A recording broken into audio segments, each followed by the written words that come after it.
ఆలస్యమైంది. ఇది ఆలస్యం అని అన్నాం, ఎందుకంటే వాళ్ళందరూ నా అభిమానులందరికీ ఒక పండగ. నిన్న చూశారు, ట్రైలర్ రిలీజ్ అయింది, అఖండ తాండవం. శివుడాజ్ఞ ఎముడైనా కళ్ళెత్తి చూడడు, మీరు చూస్తారా? అమాయకుల పైన దాడి చేస్తారా? ఎలా ఉంది?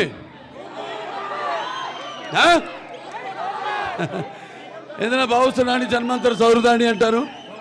అంటే పోయిన జన్మలో కొంతమంది పరిచయంతో ఈ జన్మలో ఒకరితోని పొందొచ్చని, మరి ఇంతమంది వేల లక్షల కోట్ల మంది అభిమానుల్ని సంపాదించడం అంటే అది ఏ రుణానుబంధమో, ఏ జన్మల అనుబంధమో, ఏ విడదీయలేని అనుబంధమో కదా అని నాకు అనిపిస్తూ ఉంటుంది. ఒక తల్లి కడుపును పుట్టకపోయినా, పేగు పంచుకు పుట్టకపోయినా అన్నదమ్ములాగా మన అందరం ఈ యొక్క మన అనుబంధం, అన్నదమ్ముల అనుబంధం ఇలాగే కొనసాగాలని ఆ భగవంతుడిని ఇది నాకు ఒక వరంగా ఇచ్చాడు ఆ భగవంతుడు. ఇది ఇలాగే కొనసాగాలని నేను ఎప్పుడు కోరుకోను.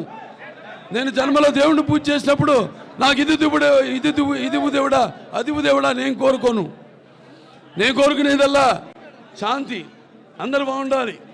నా అభిమానులు ముఖ్యంగా ఎంతోమంది ఎన్నో సాంఘిక సంక్షేమ కార్యక్రమాలు చేపట్టి ఇప్పుడే మన Basavatarakam Indo American Cancer Hospital and Research ఇన్స్టిట్యూట్లో మోతీలాల్ గారు అక్కడికి 100 మందిని తీసుకొచ్చి 50 మంది రక్తదానం చేశారు అక్కడ.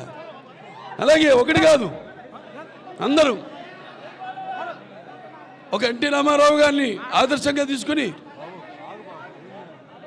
నేను చేస్తున్న సేవా కార్యక్రమాల్ని ఆదర్శంగా తీసుకుని మీరంతా కూడా మనమంతా కూడా ఒకే బాటలో పయనిస్తూ సమాజం ఏదైనా ప్రజల దేవుళ్ళంతలో నేను ఒక అర్చకుడిని అన్న రామారావు గారు నినాదాన్ని మనమంతా ముందుకు తీసుకెళ్తున్నందుకు, దానికి ఒక పరిపక్వత ఇంకా కొనసాగిస్తున్నందుకు నా అభిమానులందరికీ నా కృతజ్ఞతలు తెలియజేసుకుంటున్నాను.